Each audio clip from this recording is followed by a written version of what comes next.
우리나라 서해안에서 가까운 중국 동쪽 해안지대에 원전이 무려 56기가 전부 몰려있는데 대한민국 수도 서울과도 불과 423km, 그러니까 인천 기준으로는 무려 330km밖에 안 되는 거리. 환경단체들은 전부 실시하고 있죠. 피폭 피해 반경이 최소 안경 300km이고 실제로는 사실 2400km 그 이상이 다 피폭의 영향권인데, 그 중에 하나가 터진다? 그 순간 아니 1000배 더 그냥 대한민국 그날로 그냥 끝장나는 건데.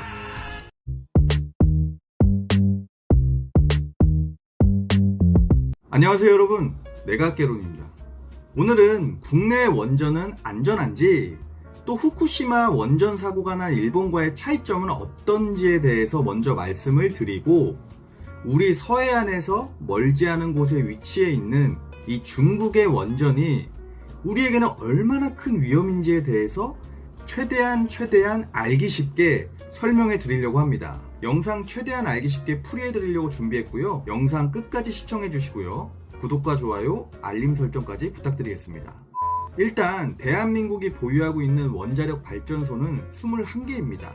가합형 경수로는 17개, 그 중에서 가합형 중수로는 4개, 그러니까 월성 1호기부터 4호기까지인데요. 참고로 가합 경수로가 최신식이고 훨씬 안전합니다. 일본 거에 비해서.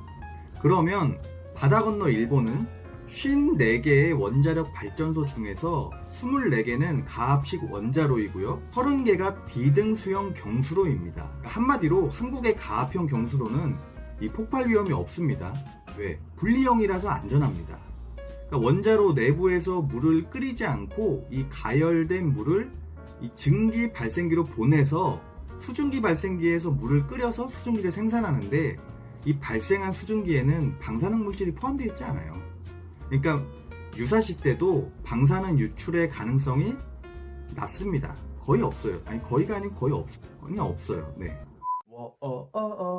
그러니까 한마디로 물에 압력을 넣는 방식이고, 이 원자로와 외부에 있는 증기 발생기가 따로 구분되어 있는, 분리되어 있는 거예요. 옛날 휴대폰 배터리랑 이것처럼 분리형입니다. 반면에 일본의 비등수형 경수로는 이 폭발의 위험이 큽니다. 그러니까 일체형이라서. 이유는 그 원자로 내부에서 바로 물을 끓여서 수증기로 만들고, 핵 연료봉 바로 위에 수증기를 만드는 그 공간이 있는데, 핵분열실과 수증기 생산실이 하나인, 그러니까 일체형이라서 원자로 냉각수가 수증기가 돼서 터빈을 돌리는데, 뭐 사고 시에는 방사능 유출의 위험이 굉장히 높습니다, 여러분.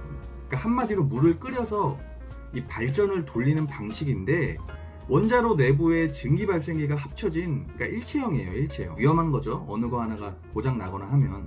일단 두께 같은 경우도 우리나라 같은 경우는 25cm 두께의 두꺼운 강철로 된 그 원자로 용기가 일단 누수를 막아줍니다. 그리고 6에서 한 7mm 두께의 강철판으로 이루어진 그런 내벽도 보호하고 있고, 1.2m 두께의 철근 콘크리트에다가 내진 설비가 된 그냥 엄청 튼튼한 그 건물 외벽으로 되어 있어서 그 돔 형태로 되어 있잖아요, 원자력 발전소. 그러니까 한마디로 오중으로 방어막이 이루어져 있습니다. 그러니까 이거는 뚫릴 수가 없어요. 우리나라 뭐 쓰나미가 와요, 뭐가 옵니까, 그죠? 지진 한 7.0이 와도 끄떡 없습니다. 이거 정말 그 정도로 안전해요, 사실 우리나라 원자력 발전소는. 이 원자로 건물도 우리가 훨씬 더 큽니다. 일본보다 한 5배 정도 더 커요. 또 일본 원전은 이 수소 제거 설비가 설치가 되어 있지가 않습니다. 이것이 바로 후쿠시마의 발생 원인이었어요. 그런데 왜 일본은 안전한 가합수 경수로가 아닌 이렇게 위험한 비등수 경수로를 쓰는 걸까요, 여러분? 희한하죠, 그죠? 그 이유는, 여기는 약간 저의 소설이지만 이 파이 프로세싱이라고 하죠. 그 핵연료 재처리가 가능합니다. 일본의 원전 같은 경우는. 그러니까 비등수 경수로는 이 플루토늄을 재처리를 해서 그 원자탄이죠, 핵미사일 원자탄을 만들기 위해서 위험 부담을 감수하고서라도 비등수 경수로를 일본이 고집하고 있는 거라고, 그러니까 저는 생각합니다. 사실 터지면 그냥 네, 그죠? 사실 우리의 가장 큰 위협은 우리 서해안에서 멀지 않은 중국 동쪽의 해안가, 중국에서는 이제 동해죠, 우리한테는 서해지만 동쪽 해안가에 몰려있는 중국의 원전이 실질적인 우리에게는 엄청난 위협입니다, 여러분. 정말 위험해요. 최근에 중국의 원전이 멈추거나 또 고장나고 거기다가 가스가 유출됐다는 기사가 떠서 솔직히 굉장히 불안합니다. 특히나 중국은 우리나라와는 다르게 언론이나 내부의 상황이 은폐하기에도 굉장히 쉬운 완벽한 통제의 사회주의 국가이기도 하니까요. 그죠? 우리나라 서해안에서 가까운 중국 동쪽 해안지대에 원전이 무려 56기가 전부 몰려 있습니다. 이 대한민국 수도 서울과도 불과 423km, 그러니까 인천 기준으로는 무려 330km밖에 안 되는데 우리나라 정치권 환경단체들은 전부 시시하고 있죠. 중국 눈치 보느냐고. 피폭 피해 반경이 최소 300km이고 실제로는 2400km, 그 이상이 다 피폭의 영향권인데 그 중에 하나가 터진다? 그 순간 후쿠시마의 100배, 아니 1000배 더 무서운 그냥 대한민국은 그날로 끝장나는 겁니다. 그래서 이 한국의 안전하고 친환경적인 원전 산업은 지속되어야 합니다. 탈원전 정책을 폐기하고 하루빨리 중국의 원전을 우리와 같은 가압식 방식으로 안전하게 관리할 수 있게 한국과 미국이 같이 우리의 기술의 유출 없이 그 외교적인 원전 교류를 지속적으로 하고 감시와 관리를 해야 됩니다. 왜냐고요? 안 그러면 우리가 피해보니까요. 우리가 피봐요. 특히 중국의 원전 관리는 우리의 생명과도 직결되어 있는 문제이기 때문입니다. 우크라이나의 체르노빌이라든지 미국의 쓰리마일, 일본의 후쿠시마처럼 다 사고가 났죠. 비등수로 방식이 아닌 중동 같은 아랍에서 미쳤다고 한국 원전이 터지면 쓰겠습니까? 그죠? 돈도 많은 애들인데.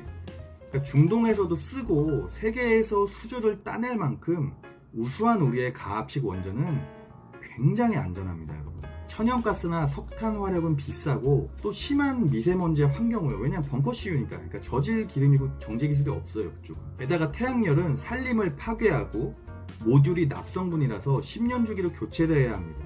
또 가장 중요한 것은 솔직히 그 모듈을 버릴 만한 곳이 없어요. 그리고 그 납성분의 모듈이 만약에 비를 통해 가지고 뭐 토양에 스며들잖아요. 그럼 그 땅은 영구적으로 죽습니다.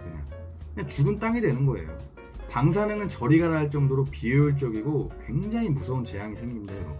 원전 기술 세계 최고 대한민국이 2019년이죠. 2년 전에 탈원전을 한다고 선언을 했다가 독일의 그 원전 수주도 줄줄이 취소되고 국내 원전 생태계도 무너지고 또 고급 인력이나 원전 기술도 유출되고 있죠. 그 15년간의 노력이 그냥 싹 날아가 버린 거예요. 그냥. 거기와는 반대로 탈원전을 했던 국가들도 다시 원전을 재가동하고 있고 심지어 후쿠시마 사태를 겪은 일본도 원전을 재가동하고 있습니다. 전 세계가 원전 산업을 부활, 강화하고 있습니다, 여러분. 특히 중국은 원전 굴기하고 있죠, 시진핑이가, 그죠? 근데 우리 왜 반대로 갈까요? 희한하죠? 최근에 폭염 때문에 전기 수요가 감당이 안 되니까 다시 원전을 가동한다는 뉴스 기사를 보셨을 겁니다. 또 국내에서는 공공기관의 에어컨을 사용을 제한하는 지침을 하달했다는 기사도 보셨을 겁니다. 그리고 태양열 LNG 뭐 화력 타령하더니 정부도 결국 다시 원전을 재가동하고 있잖아요, 그죠? 결국 답은 뭐다? 원전입니다, 여러분. 한국의 원전은 가장 싸고 안전하게 우리의 환경을 지키는 현존하는 유일한 친환경 에너지 기술입니다, 여러분. 이 삼성은 초격차로 세계 1위를 고수해 왔는데 우리의 초격차인 원전 기술은 망치고 우리의 미래를 만약에 망쳐놓는다? 그 책은 과연 누가 짊어지려고 할까요, 그죠? 답답합니다. 지금까지 내가 학개론이었습니다. 감사합니다, 여러분.